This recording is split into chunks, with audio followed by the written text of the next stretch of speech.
Okay, we're ready to begin. You take your seats. So good afternoon and welcome to the PAA Presidential Address and Award Ceremony. The first order of business today is to present the Dorothy Thomas Award, and that will be done by Finian Chin.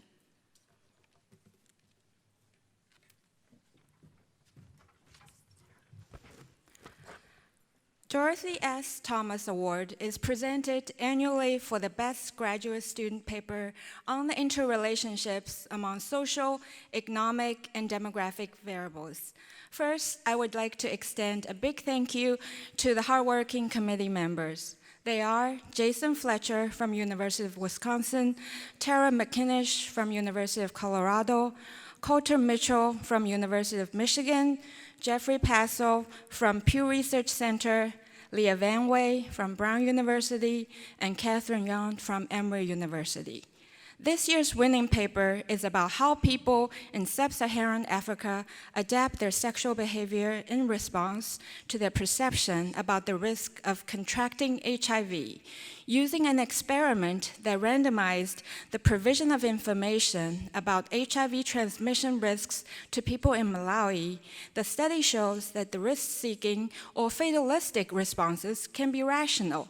People sometimes respond to the information on higher risks by having more risky sex instead of less. The results have important implications for understanding how the HIV has shaped both fertility and mortality in sub-Saharan Africa. The winner wrote the paper as part of his doctoral dissertation at the University of Michigan, where it also received the Moore Dissertation Prize for the best paper in the area of applied microeconomics. This year's Dorothy Thomas Award goes to Jason Kerwin from University of Minnesota.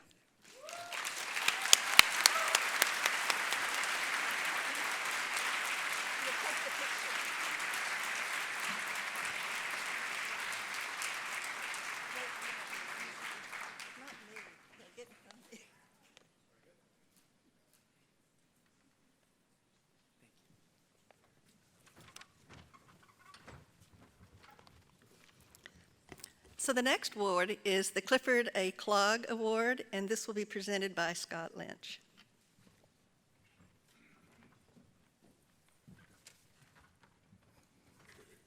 Good afternoon. The Clifford C. Clogg Award is a mid-career achievement award. It honors outstanding scholarly achievements of a population professional who shall have obtained his or her highest professional degree within the previous 10 to 20 years.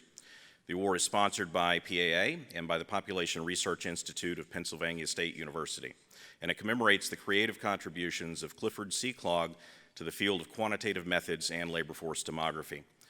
This year's award committee consisted of Francesco Bellari of Oxford University, Ken Boland from UNC, Dora Costa from UCLA, Kyle Crowder from the University of Washington, and Seth Sanders and myself from Duke University. Before announcing the winner, I'd like to thank the other members of the committee for making my job easy as chair.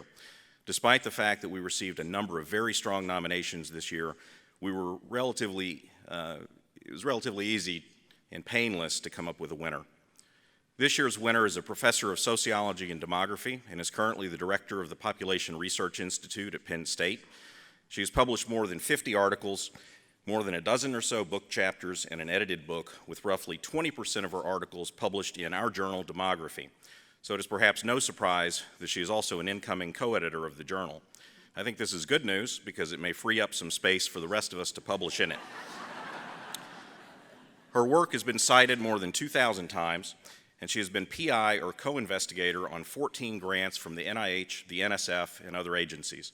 Her work has made important contributions to the measurement of the undocumented immigrant population, to the modeling of immigrant assimilation, and to the measurement and modeling of immigrant child obesity and health.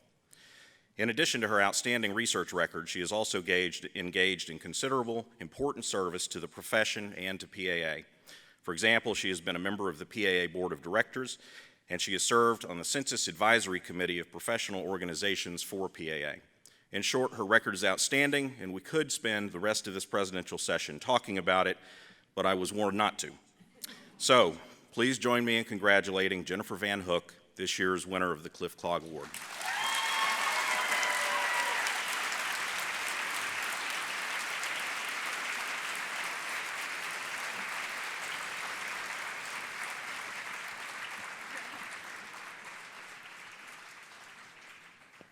One sentence. Okay.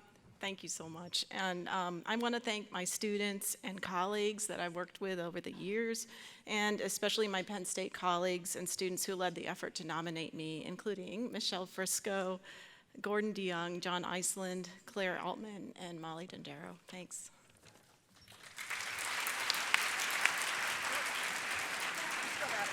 We'll go this way.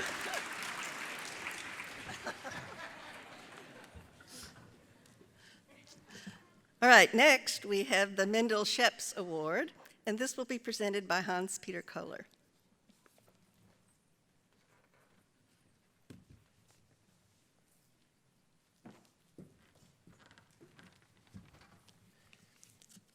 It is my particularly great honor to confer the Mendel Sheps Award at the 2016 meeting of the Population Association of America.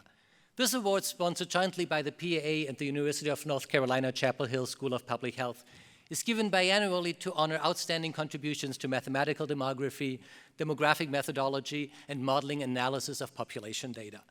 Serving on the Mendel Sheps Award allows one to appreciate that at the very heart of what demographers do is an understanding of population dynamics and population processes. A task that becomes increasingly more complicated as the world rapidly changes around us, the tools at our disposal becomes more complex, and global demographic change becomes increasingly interconnected. On behalf of the Mendel Sheps Award, it's my great honor to recognize a scholar who has used formal demography to study how demographic change occurs in an interconnected world, and who has used these tools to forecast how the world looks like tomorrow. But he also firmly believes that good science should highlight what we know about the future and what we don't know about the future, and he has been one of the leaders in incorporating uncertainty into population forecast. But it's also recognized that the conventional dimensions by which demographers characterize population, age and sex, are increasingly limited in a world where the knowledge economy has become a buzzword.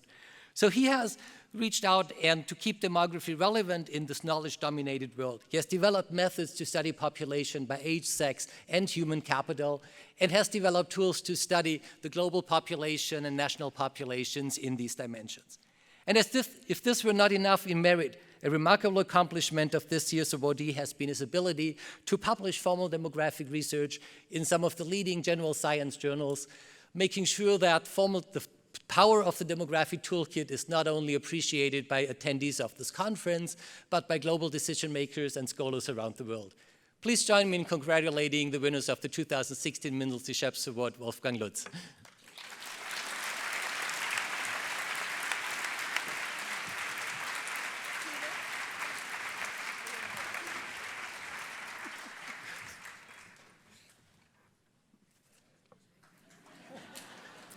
Thank you very much. My one sentence is very short, and it says, formal demography will continue to be the backbone of all demography. And actually, it can help to bring about the innovations that will make demography still more relevant for the rest of the world. Thank you.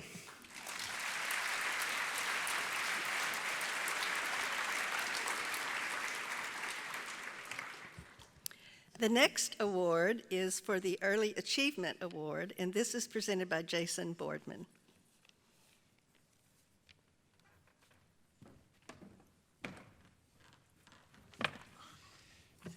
Well, let me first say that I feel very lucky to have chaired this committee. I could not have done it without the help of my colleagues, William Dow at the University of California, Berkeley, Thomas Legrand, the University of Montreal, Giovanna Murley at Duke, Dan Powers, the University of Texas, Deb Umberson, the University of Texas, and Claire Yang at the University of North Carolina, Chapel Hill.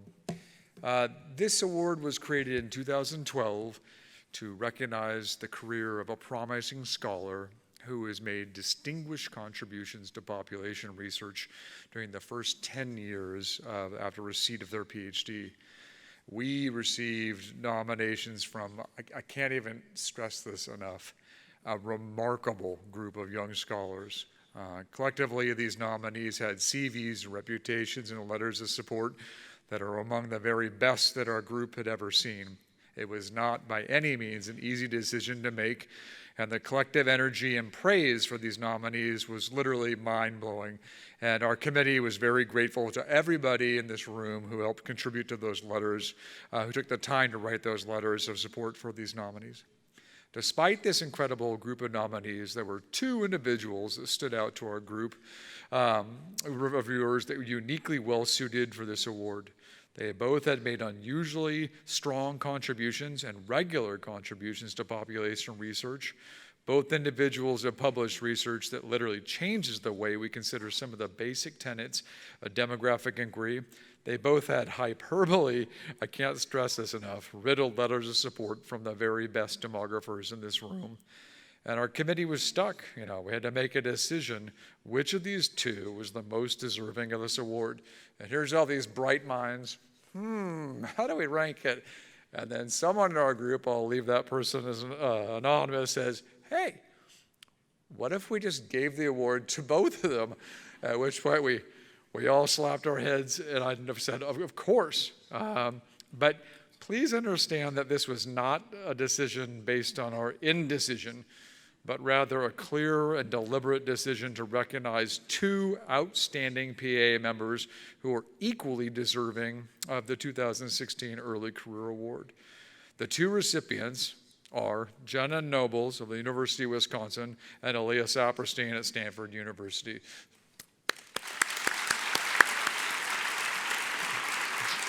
Jenna Nobles received her PhD from the University of California, Los Angeles in 2007, and since that time she has published 16 articles in leading social science and demography journals. This includes 4 demography articles in which she's the lead author on 3, and her 2015 paper is an incredibly rich and powerful characterization of the ways in which exogenous event like a natural disaster affects fertility patterns through changes in the composition of the surviving population. As such, she positions demographic inquiry as central, a main pillar within one of the most important scientific questions related to increasingly prevalent natural disasters. This is precisely the type of work that this award was designed to recognize. Aaliyah Saperstein completed her dissertation in 2008 from the University of California at Berkeley in sociology and demography. She was faculty member at the University of Oregon until 2011, and she's been an assistant professor at Stanford since that time. Her work has appeared in the leading demography and general science outlets, and she is widely seen as an emerging leader in demographic inquiry into racial identification. We often bemoan the incongruence between operationalization and our subsequent measure of complex social factors such as gender or race. But instead of writing another paper saying we need better measures, she demonstrates the how, when, and why of this important issue by evaluating the way in which individuals' identities are multidimensional, contextually specific, and actually very fluid. She's demonstrated the importance with national social surveys, with death certificates, and other data sources.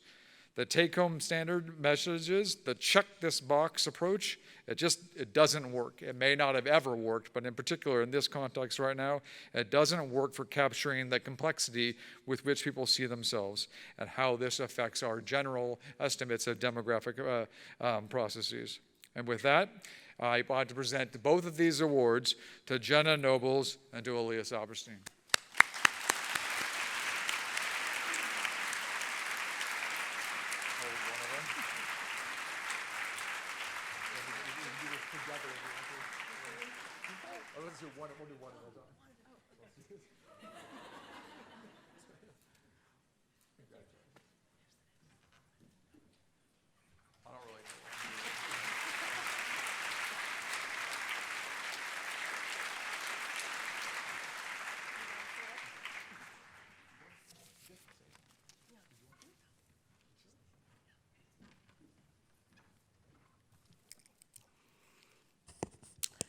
So finally, I want to present 4 awards to give service recognition to the people that have helped with the PAA over the years. Will the 4 people please come forward?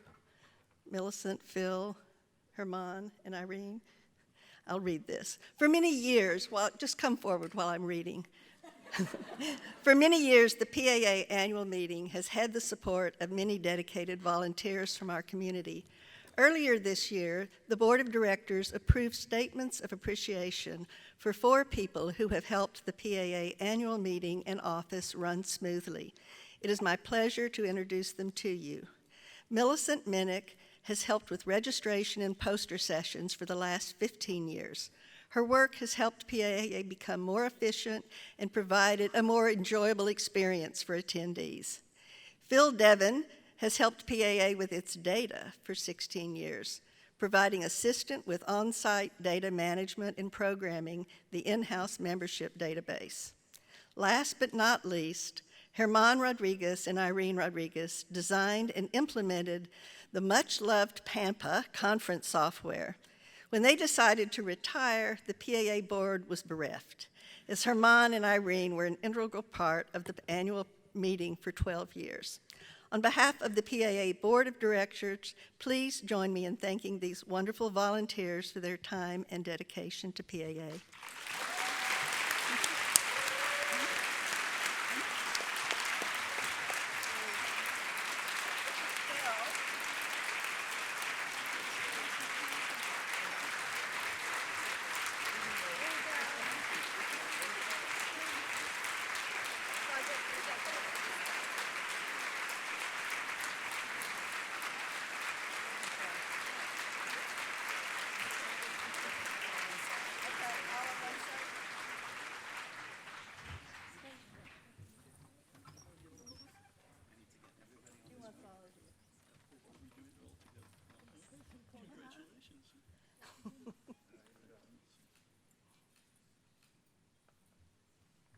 Okay, great.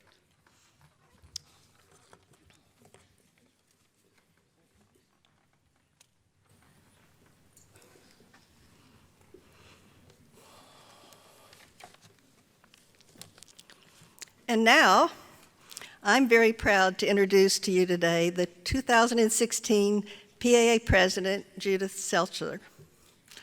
Before I begin, I must say that preparing for this introduction has been both a privilege and an inspiration. Although I was well acquainted with Judy's many contributions to family demography, and although I knew from personal experience that she is a great collaborator, I really had no idea of the full effect of her efforts on behalf of the profession, nor the degree to which she has left her footprint on the field. Judy graduated summa cum laude from Princeton in 1976, a member of the 3rd cohort of women admitted as freshmen to Princeton. This experience cannot have been easy. A substantial number of male alumni continued to voice their objections to the inclusion of women for many years. So the fact that Judy did so well is an early signal of her fortitude and social intelligence. After graduating from Princeton, Judy attended the University of Michigan, where she received MA and PhD degrees in demography and sociology.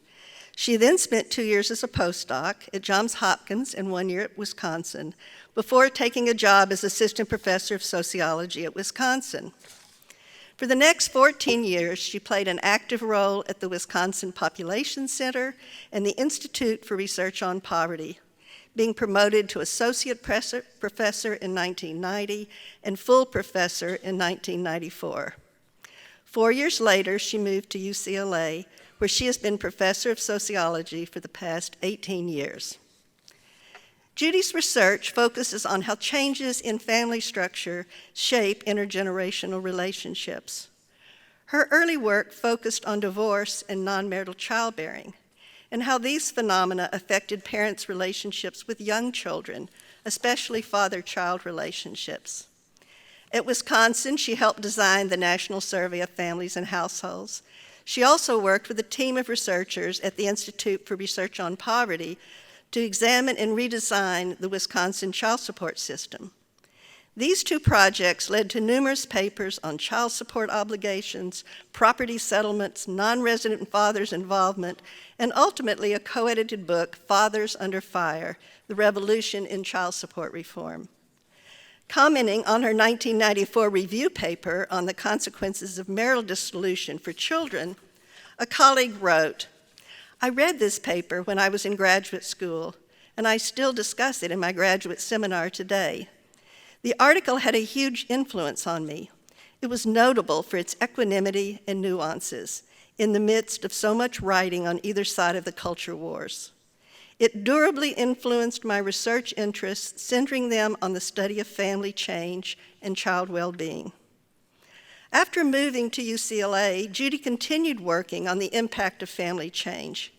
Only now she broadened her interest to examine how changes were altering relationships across the entire life course. This work led to a series of papers, including a recent annual review paper with Suzanne Bianchi, Parent-Child Relationships in Adulthood, that I expect will become another classic. As before, Judy's new work is characterized by the same equanimity and nuance that was apparent in the early work. In addition to her own research, Judy has made enormous contributions to the quality of the data that family demographers rely on. I think this is the part that I didn't quite fully appreciate. I've already mentioned the work she did on the NSFH at Wisconsin. Since moving to UCLA, she's worked on the LA FANS and served on the advisory boards of several US and international surveys, including the GSS, the Longitudinal Study of Generations, the Netherlands and German family panels. Most recently, she helped design a supplement to the PSID that measures intergenerational relationships and transfers. And finally, Judy has spent much of the last decade serving on various National Academy of Science panels designed to improve the quality of the US Census data. She currently serves on the NAS Standing Committee on engineering the census operations. Beyond the papers and the work on improving data, Judy has made numerous contributions to the broader demographic community. At the department level, she's taken on leadership responsibilities, most notably serving on the executive committee and currently as director of the UCLA Pop Center. From all accounts, Judy not only agrees to take on these jobs, she does them extremely well. As one colleague put it, as center director, Judy is a true leader, responsible, detail-oriented, and on task. In each role she fills, she is perhaps the most meticulous of anyone I've ever worked with. Judy has also filled multiple leadership roles in 3 national organizations that feature family demography: the PAA, the ASA, and the National Council of Family Relations. For the PAA alone, she has served on the board of directors, the nominating committee, the program committee, the membership group committee, and as deputy editor of Demography. She's also served on the NICHD review panel, both as a study section member and as an ad hoc reviewer. Finally, Judy places a high value on training the next generation of demographers. She served on over 50 dissertation committees for students in sociology, economics, psychology, and public health. She is known as a caring and helpful mentor who offers constructive and valuable feedback. As one young colleague writes, "I remember the first time I met Judy at the PAA, a few years after I graduated. She introduced herself after a session, but I had already noticed her during my presentation. She was the person nodding and smiling in the middle of stern faces, the one I would regularly turn back to for reassurance that I was being listened to." I suspect that many of us in this room can identify with this comment, having experienced Judy's encouraging nods during a presentation. I want to end by sharing a comment from one of Judy's long-term colleagues who pretty much nails it when she writes, "Several things about Judy stand out for me. First, her honorableness and integrity. These manifest in the dedication that she brings to institution building and service, which she manages with the same thoroughness as she does her research commitments. We do not see that so often. Her character also manifests in her deep feelings and loyalty to her students and collaborator. She is a sort of old-fashioned, sterling character. And now it is my great pleasure to turn over the podium to Judy Seltzer.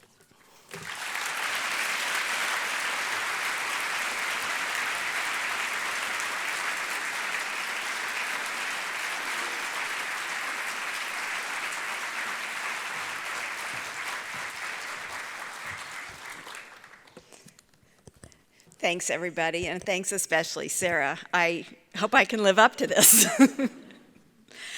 I'm glad to have a chance to make some public thank yous, starting first with the PAA. The PAA is my professional home, and it's a source of intellectual stimulation, of close colleagues, and of lasting friendships. I thank Jen Mencken and Charlie Westhoff for introducing me to demography when I was a Princeton undergraduate. And then at the University of Michigan, I was a student of Al Hermelin's, Bill Mason's, and Karen Mason's. They taught me how to think critically and demographically. My fellow graduate students did the same, and some still do. I met Suzanne Bianchi there, and we became collaborators. I continue to be guided by all that she taught me. I also met Rob Mayer there at Michigan, and we've been colleagues since then. Okay, more than colleagues. I realized that I wanted to be a family demographer about the time I finally finished my PhD. And then I really began to learn family demography when I went to a seminar with Larry Bumpus and Jim Sweet at the University of Wisconsin when I was a postdoc. And then later with Andy Cherlin and Frank Furstenberg when I was a postdoc at Hopkins. When I returned to Wisconsin, as Sara said, Jim and Larry welcomed me to the team designing the National Survey of Families and Households. And really, I was in heaven. And okay, it was demographer's heaven, but it was a kind of heaven to have that kind of opportunity. Irv Garfinkel showed me that the interest I had in who was in a family really was also a policy question. And so, as Sara said, I became involved in child support research there, thanks largely to the chances that Irv gave me. My fellow assistant professor, Nora Kate Schaefer, encouraged me to do a better job of measuring family and household ties. And then she, Sara, and Betty Thompson and I had many meetings over the years, and I learned a lot there about families and about friends. I also owe an enormous debt to my students over the years, both at the UW and at UCLA, and to my colleagues past and present at the California Center for Population Research at UCLA. They encouraged me to think about family and household processes in diverse settings, low and high income countries, immigrant and native foreign families, historical and contemporary contexts. CCPR is a really big group, so I'm not going to name everybody. I wish I could thank you all by name, but I can't. My current research on intergenerational relationships is with Joe Hutz, Bob Shaney, Emily Wiemers, and my student Sung Park. Our work is supported by NIA, and I thank my collaborators and thank NIA. Finally, and always, I appreciate my family and friends' support. My parents fostered my curiosity about the world, and they gave me the tools to explore it. I have always been intellectually interested in when families are a safety net, and over the past 18 months, Rob's and my safety net has been busy. I thank our sisters and brothers, and also the friends who acted as siblings for helping us in the tough times and for sharing our joy as things got better. So family matters, but which families matter? And how have families changed, and how has demography changed in ways that provide new insights about the family context that we should pay attention to? Demographers know that families matter. All demographic events occur in families. The motivation for having a child, the consequences of losing a parent or a spouse, and when people move to new locations, whatever other economic and social factors are involved, these are all family experiences. Individuals' health depends on the transmission of genes from parent to child. Individuals rely on family members to care for them if they become ill and to help them remain healthy once they're better. People move in and out of the labor force, and they adjust their hours working for pay to fulfill family responsibilities. They move to new locations, including across national borders, to contribute to their family's economic welfare. Family members share resources, and they use these resources to ameliorate the risks of economic uncertainty. We all have pretty much a sense of what a family is. We use the word in conversation. That's happened to me many times over the past few days, and you all seem to understand what I was talking about. And family can also be a politically contested term, but it's also a scientific concept. Scholars compare families across cultures and in different historical periods to learn the causes of change and what families look like and what they do. It's impossible to consider family change without also considering the demographic changes in families. For instance, in the number of children people have, the timing and duration of marriage, and the overlapping lives of parents and offspring. The field of demography is a relatively new field, although demographers have long paid attention to families. I argue that demographers, all demographers, not just family demographers, should pay more attention to who is in a family and to the distinction between who lives together and who's a family member.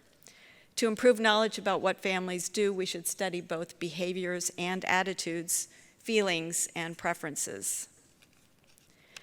We've made considerable progress in learning about family and household composition, but there's a lot more to learn. Changes in the demography of U.S. families illustrate the relevance of new questions about families. These are increases in the number of generations alive at the same time, informal unions, cohabitation especially, and the percentage of children born outside of marriage. The percentage of children who have all four biological grandparents alive has increased substantially since 1900.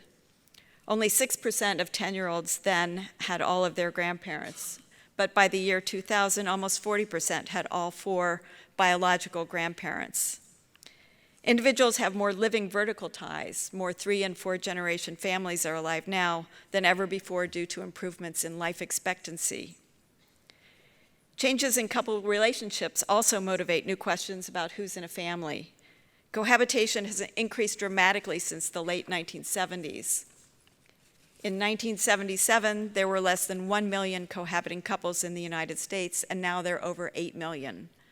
Today, almost 2/3 of U.S. women have ever been in a cohabiting relationship. Although cohabitation is more common than it used to be, cohabiting unions remain unstable, with most dissolving after a short time. The percentage of children born outside of marriage has also increased in the United States. In 1970, about 1 out of 10 births occurred outside of marriage, and today that fraction is 4 out of 10. Some of these births are to cohabiting couples, but as many of you know, there are significant race-ethnic differences in the union context of births. Cohabiting unions are much more common among women with less than a high school education than women with more schooling, especially women with college degrees. And this is important because the educationally disadvantaged are also disadvantaged by the instability of their partnerships. Taken together, these demographic facts may change how families work. Greater life expectancy means that there's more potential for family ties across generations, but at the same time, family ties have become more unstable because of high rates of cohabitation, the instability of cohabiting unions and marriage, and the growing separation of marriage and child rearing. Americans are the marrying kind, as Andy Cherlin notes. They marry, they cohabit, their relationships break up, they remarry, they cohabit again. And this repartnering means that families are increasingly likely to include children from different relationships, stepchildren or quasi-stepchildren through cohabitation. The diverging destinies that Sara McLanahan talked about in her presidential address 12 years ago, where children whose mothers are highly educated have economic resources and stable family lives, and children whose mothers have little formal schooling are economically precarious and have unstable family lives. These diverging destinies continue today in the United States, as well as in a number of other high-income countries. We need new approaches to understanding who's in the family and what families do. In my talk, I begin with brief comments on why families are important to demography and what demographers mean by family. I then turn to key historical developments in family demography that illustrate principles that I think demographers should incorporate in new research. I take stock of findings in family demography that motivate new research on families from the perspective of individuals' family relationships. I focus on the demography of US families, but the conceptual challenges I identify are ones that matter for everybody who studies families in whatever context. Family's part of everything, and I'm not saying that just because I'm a family demographer. It really is part of everything. Families bear and rear the next generation. Family income, parents' education, child-rearing practices affect children's nutrition, their health, and the kind of people they grow up to be. Stable family ties affect the kinds of family lives children have when they too become adults. Adults who grew up in disadvantaged families face limited economic opportunities, which makes it difficult for them to, as some say, achieve the status of being married. And that's a phrasing from Eden and Kefalis's work. The long-term effect of the differences in family experiences and economic resources across generations may contribute to even more economic inequality because family members pool their incomes. Family members provide unpaid labor, too, that make each other's lives better. Grandparents provide childcare, spouses care for each other, adult children help aged parents. People can pay others to do this work, but family members often have a comparative advantage because they know each other's preferences well and because they usually trust each other. Demographers of all stripes take account of the importance of family, even if they don't necessarily call themselves family demographers. This is evident in this year's PAA program. If you just scan a wide range of sessions, most of them have something to do with family. Family is important to a wide range of demographic topics, and that means we should do a better job of collecting and analyzing data on families. Initially, demographers focused attention on families because families produced and raised children. Early US surveys defined family narrowly. The growth of American family studies in 1955 included young white married women's fertility-related attitudes and behavior. Although highly innovative at the time, the GAF was clearly a study of fertility and not of family. The choice of family in the title of the study was more than public relations. Demographers equated family and fertility themselves. Arthur Campbell, one of the GAF investigators, wrote in 1965 that by ages 25 to 30, most married couples consider their families complete. Okay, I added the emphasis, but the words were there. Yet even in the 1960s, families were not complete at such an early age. The offspring of these couples would grow up, many of them would marry and have children of their own. And this new generation, the future grandchildren of the women interviewed in the GAF, would surely have been considered family members to their grandmother. Today, with the increased chance that grandparents and grandchildren will be alive at the same time, demographers should reorient our work to consider a broader range of who's in the family. The current National Survey of Family Growth, the great-great-great-grandchild of the GAF, describes a much broader population and covers a much wider range of behaviors, including same-sex sexual behavior, than the growth histories of the GAF. But the NSFG is still a sample of reproductive aged adults, or reproductive age plus another few years with the extension to age 49. The NSFG still mainly measures heterosexual families, and the families it allows us to describe are still relatively young families. The NSFG are extremely valuable for many purposes, but fertility is not the only form of family growth that demographers should study. Family size is no longer just the number of children a woman bears. Today, demographers treat this as a much broader concept. We consider how many generations are alive at the same time, the number of siblings and cousins available as peers, and the number of different parents who are connected or potentially connected to a child, biological parents, step-parents, and the cohabiting partners of a biological parent. I adopt this broader definition of family. Family is a social institution with roles defined by long-term rights and responsibilities. Some roles originate in biological connections, but it's the social understanding of these roles that contribute to temporal and group variation in family processes. Family roles may be codified by law, for example, in laws about who can marry or laws about paternity, But family roles are much more than the roles governed by laws. Individuals internalize social understandings of family roles, and they use these understandings to guide their behavior. Now, note, I haven't said anything about love or intimacy. That's because social scientists have shown that how much love, intimacy, and even privacy define family connections are things that vary cross-culturally. Families are made up of relationships between individuals, but families are also collections of individuals whose lives are linked to form units. These are really complementary ways of thinking about families. Couples are linked to each other and to their offspring. Siblings, children who share the same parents, are linked. And then these new light blue arrows connect grandparents and grandchildren and the siblings of the parent in the middle generation to his child. The green lines add relationships connected through marriage or conjugal ties, colloquially in-laws. Important work by anthropologists tell us that societies vary in the degree to which people recognize all of these links as family relationships. Societies also vary in the strength of the connections between individuals. We can also think about families as units. The set of relationships in the white circle is one unit, and the relationships in the blue circle form another unit. The people in red in the middle could be considered a family unit as well, but you can see that the parents in the red family are also members of different family units. Because people in one family are at the same time part of different families, people in the same family may have different interests. Sometimes researchers try to,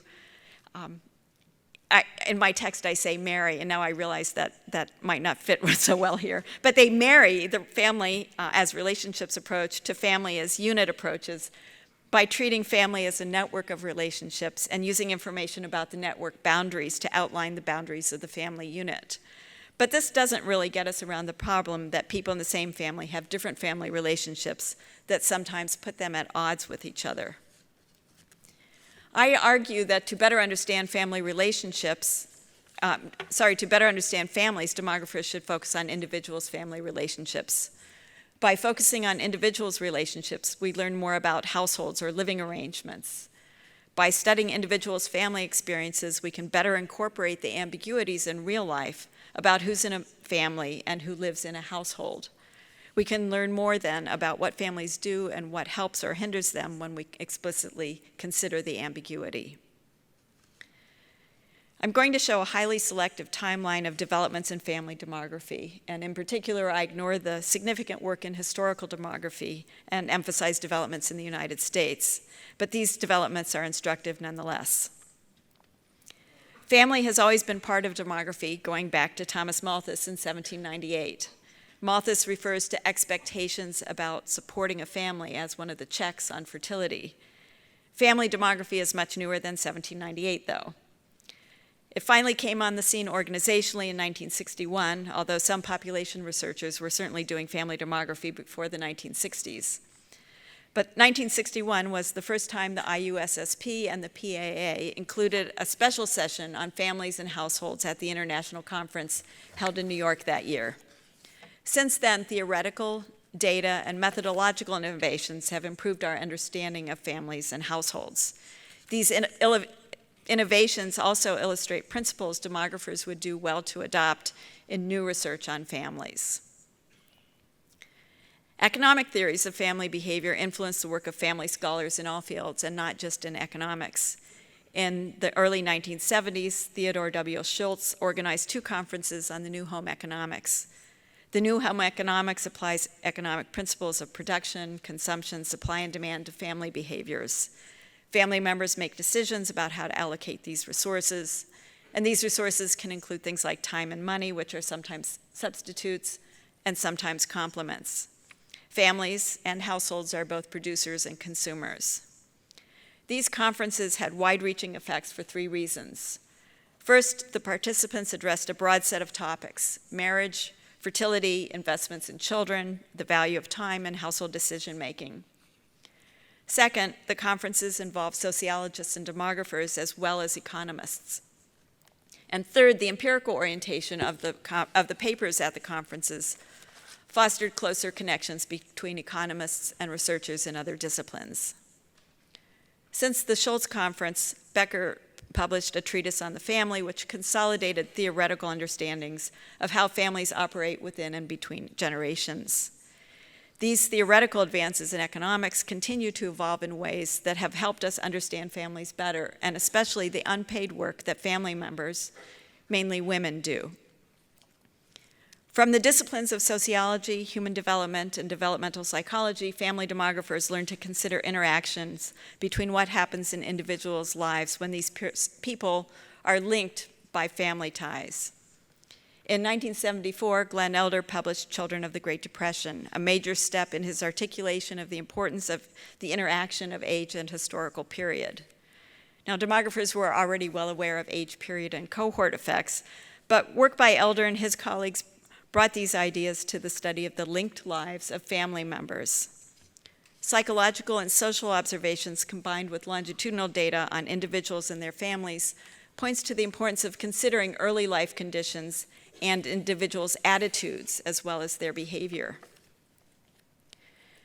3 data innovations also contributed to the development of the field of family demography. First, in 1968, the panel study of income dynamics, initially called 5,000 American Families, began. The PSID was designed to, and still does today, provide data on the factors affecting change in families' economic welfare. Its remarkable features are that it follows all of the members of the original 1968 co-residing families, documents change in household composition, for example, due to divorce or adult children leaving home, measures individual family members' characteristics, and collects detailed economic information. The design in which original family members from the PSID sample household are followed because they have what those of us now in the know call the PSID gene. It allows parents, offspring, and sometimes grandchildren to be reconnected to other family members even if they don't live together. Second, more complete measurement of family relationships within households also improved our understanding of individuals' family experiences. In the late 1970s, Glick and Norton began to identify cohabiting couples by inferring that persons of the opposite sex sharing living quarters, postal cues fondly, were a couple. This initiated improvements both outside and in the US statistical system. We can now identify directly cohabiting partners and link parents to each child living with them through parent pointers and relationship grids. A third innovation in data occurred when Bumpus and Sweet mounted the National Survey of Families and Households. The NSFH is unique in the United States for its holistic coverage of multiple domains of family life. The survey asked about housework, paid work, work schedules, time with children, and family activities. It rostered parents, children, step-parents, and stepchildren, and the survey asked questions about family members in and outside of the household. The design also addressed his and her family because each spouse or cohabiting partner reported their own attitudes. In '87, the same year the NSFH was fielded, Bongartz, Birch, and Wachter published a collection of papers that demonstrate the value of multi-state life tables and simulations for family demography. These allow us to describe individuals' cumulative exposure to different family experiences, for instance, children's years in single-parent households and the expected numbers of family members alive under different demographic regimes. Simulations let us answer questions for which existing data are insufficient, like what percentage of children have living grandparents, and to predict the future by addressing the question of how likely it is that adults will have step offspring or step parents. Things certainly happened after the late 80s, though. I'm not stuck in the 80s. Emily Merchant's analysis of the content of PAA's journal Demography takes us for the period 1964 to 2010. The graph shows a 3-year moving average. You can see that there's an increase in the percentage of articles on family topics over that period, especially after the mid-1970s. The increase in family demography publications is in part the result of new longitudinal data from the Health and Retirement Study, the National Longitudinal Surveys of Youth, the National Longitudinal Study of Adolescent to Adult Health, AdHealth, and the Fragile Families and Child Wellbeing Birth Cohort Study. The innovations in theory, data, and methods provide us with tools to better understand change over historical periods and across cohorts in whose part of a family the way family life is organized, and what families do. The lessons we learned are ones that demographers are grappling with today. Individuals have linked lives, but people in the same family don't all have the same links because some people are multiple families at the same time. Family members have different but also shared interests. Important family ties exist between non-co-residential family members, and sometimes people who live together in the same household are not part of the family. Population researchers should intensify their attention to individuals and their family relationships. That is their linked lives. This doesn't mean we should only collect data on individuals. Relationship requires that we think about more than one person. But by focusing on individuals, we can better represent that their families and households or living arrangements are different things. Here I suggest 3 concerns that new research is beginning to address to improve an understanding of who's in a family and how families work. These concerns build on what we've already learned in family demography. First, family members may live apart. Second, even when people live together, as cohabiting couples do, they may not be a family. And third, weak links mean that some family members come and go in individuals' lives. I illustrate my points with examples that show how more careful attention to these concerns may shed light on variation in how effective family safety nets can be. Parents and young children often live apart because of divorce and childbearing outside of cohabitation and marriage. The New York Times showed last week the dramatic rise in the number of U.S. children living with a single parent. The trend in the New York Times masks considerable diversity. African American children are much more likely than children in any of the other race ethnic groups to live apart from at least one of their parents, usually the child's father. Ties between children and non-resident parents are weak, but when they exist, they appear to enhance children's well-being. We know a lot more about non-resident parents now than when I first began studying non-resident fathers. For instance, non-resident fathers are sometimes present in children's lives, and they may even spend time in the same household as the mother and child. But fathers' connections to children are hard to observe with conventional measures. The Wisconsin Mothers with Young Children study is a promising new approach to data on the family lives of vulnerable children. WISC Moms is a study of biological fathers and stepfathers and where they are at a point in time. The study combines an event history calendar with child rosters to link all of a woman's births to the children's fathers and to show movements of fathers or boyfriends and stepfathers in and out of the household. And on the screenshot, you can see that, I think, that Samuel's biological father was in the household for the months marked in green. This approach links family or potential family members to see how they share resources. It gives researchers data that they want, or that we want, using concepts that make sense to the respondent. And this morning, some of you may have attended a session in which a very similar strategy was adopted in Nairobi, where they used a kinship support tree in work by Madhavan and colleagues. So it's not just in the US where these are issues or where innovations are being made. Once children are grown, they're unlikely to live with their parents. Parents who have an adult child at home get a lot of attention in the press and maybe in our own lives, but only 1 in 5 parents of an adult child lives with the child. These offspring may not be in their parents' household, but they're still part of the parent's family. That most parents and adult children live apart raises the question of what behaviors or bases of solidarity connect them to each other. Obligations are one dimension of solidarity. Even though they don't live together, most people think that parents and adult children are still part of the same family. A 2010 Pew survey asked, suppose someone you know had a serious problem and needed either financial help or caregiving. How obligated would you feel to provide assistance if that person were your parent, your grown child, and other relationships were asked about as well? The slide shows that most Americans feel very obligated to help a parent or a grown child. A little over 80% of adults feel very obligated to help their parents, and slightly fewer feel very obligated to help their grown children. To examine whether or not these felt obligations actually provide a safety net for family members requires information both about these felt attitudes and about behavior, the behavior that, the kind of help that parents and adult children actually give each other.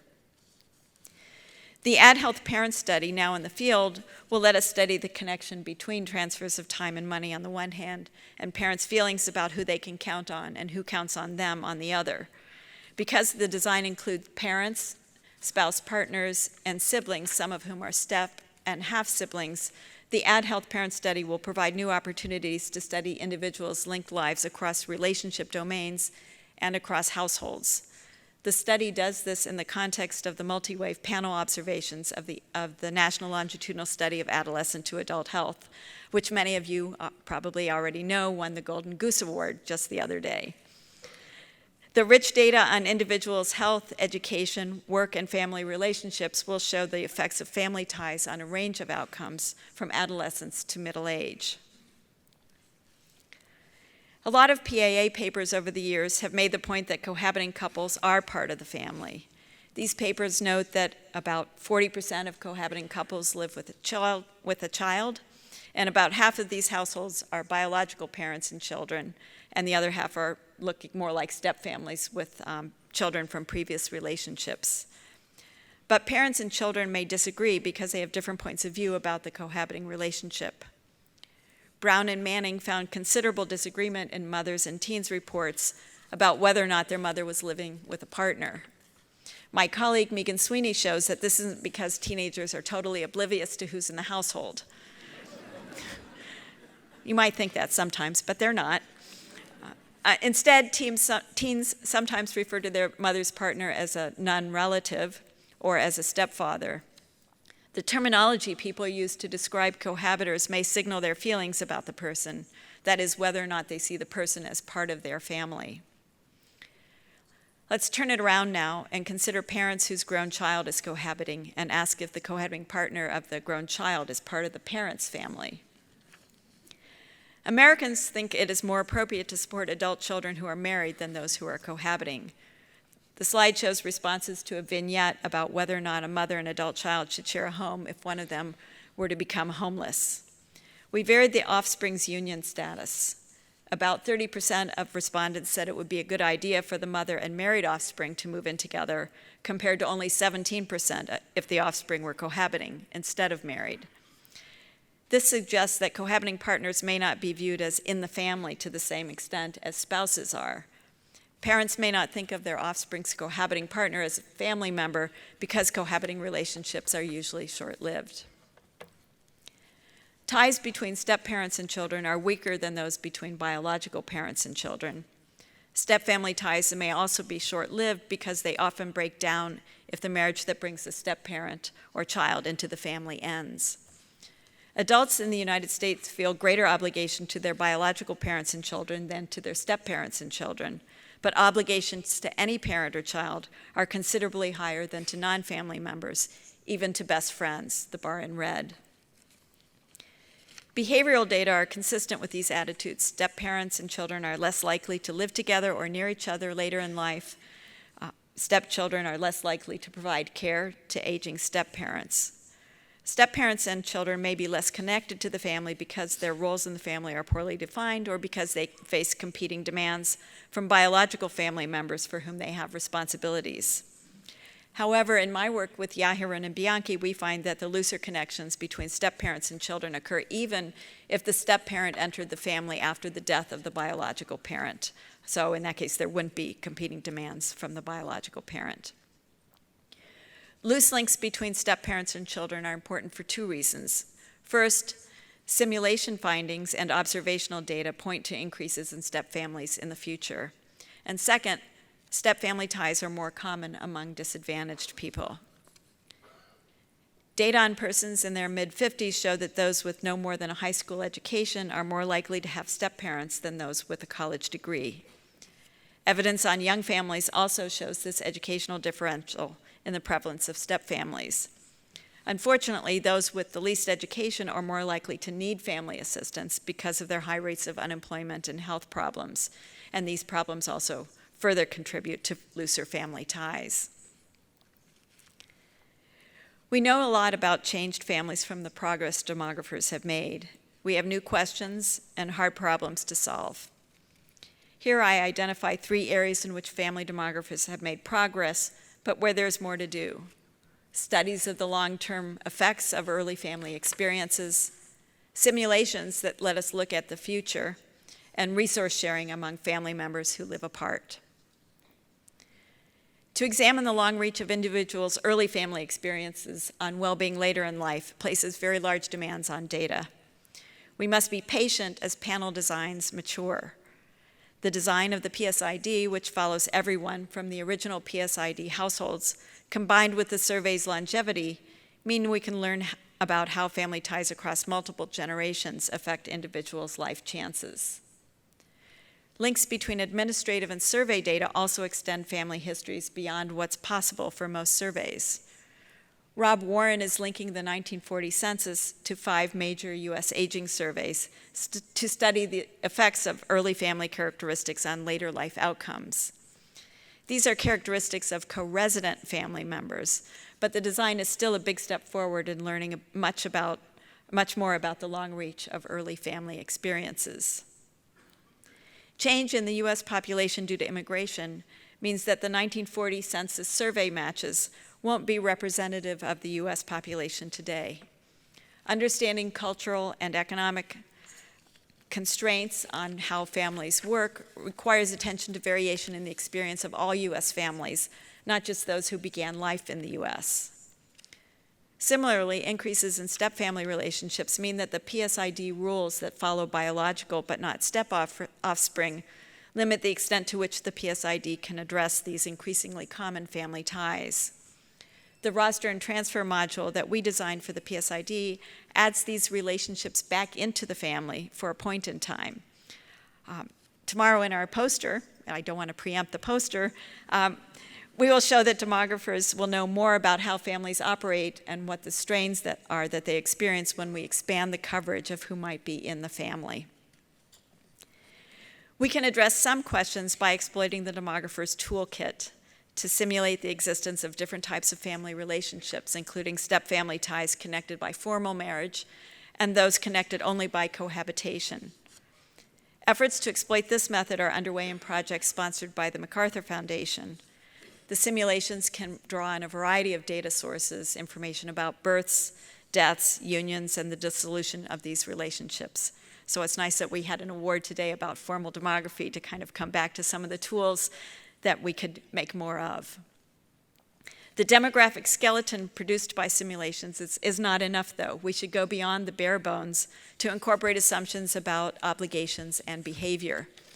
This cultural and behavioral overlay would provide a sense of how effective family networks would be for helping or hindering individuals. For instance, the evidence that I've cited that step-parents and their children are less likely to help each other is one type of information that could be built into simulations to estimate who would have a potential caregiver or who might be available to provide care. We also need to evaluate the quality of these simulations. So it's not just the simulation. At some point, we have to go back to observational data about what's really happening in the world. So we need to compare the simulation results to family interactions. A third way demographers are making progress is by showing that the existence and characteristics of family members who live apart matter for conclusions about individuals' health and well-being. In a state-of-the-art analysis, Daniel Lefebvre and Duncan Thomas demonstrate the value of studying all family ties, regardless of where the family members are, whether they live together or not. Using data from the Indonesian Family Life Survey, they showed that the resources of both co-resident and non-co-resident family members affect a child's health, cognitive ability, and on-time school entrance. Social contexts matter too. We might not find the same effects in the United States as in Indonesia, but we're accumulating evidence in the United States that individuals' lives are affected by the resources of family members who don't live with them. Choi, McGarry, and Cheney find that the incomes of family members outside of a person's household are positively associated with that person's consumption. Dalton and Lefebvre show that non-resident adult offspring reduce their consumption and spend down assets in response to parents' health crises. A fruitful next step would be to incorporate more data on the behaviors that connect family members across households, and this would show us the processes by which non-resident family members' resources affect individual welfare. A richer, more encompassing view of families is indispensable to population research, not just in the United States, but in all settings. Yet, family is a very hard thing to study. I'm proposing that we might think about all the problems that I've described as the family uncertainty principle. And this is different from uncertainty about biological relationships. It's uncertainty in our own heads as social scientists about family relationships and units, and it's social uncertainty experienced by the people whom we study. As we reach beyond the old-style family demography and the old-style approach to households and families, we need to acknowledge the diversity, complexity, and geographic spread of the contemporary families that I've just described. But there are two big dilemmas. The more family ties we recognize, the harder it is to see them with our observational tools. And even if we can see these ties, we face greater and greater uncertainty about whether or not the ties that we see are matching what the individual family members see as their family ties. Who is in a family is a dilemma for them as well as for us. The dilemma is compounded by the instability of some of these ties, and the instability itself may be both a cause and a consequence of uncertainty. I don't know about you, but that seems like a daunting challenge. And the problem is that when you face a daunting challenge, it seems like progress might be dim. But we have to try to solve the problems. A better understanding of how families are organized, where they live, and how they behave is really essential for understanding basic demographic processes and extending the reach of population research to compelling problems in health, socioeconomic inequality, and a wide range of other contemporary concerns. Today, I've tried to lay out the problem and describe some of the promising developments that help us better understand families, what they are, and the causes and consequences of complex, non-co-resident, unstable, and diverse family forms. We've come a really long way since the organizational start of family demography 55 years ago. It's really a challenge for the next generation of family demographers to help us understand the behaviors and feelings that make family relationships special under these more challenging circumstances. Family ties are special. They're special compared to the ties of friends, co-workers, neighbors, online friends, and even compared to the family-like ties many of us have to each other here at PAA. Thank you.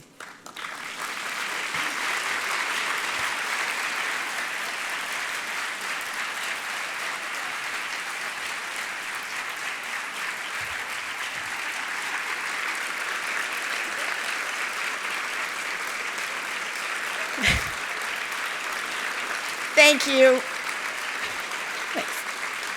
Thanks very much. I have an even more important announcement about other than the challenges that we're all facing and so on. I want to invite you to join us all in the foyer near the registration desk for the reception. Now I'm done. Thank you.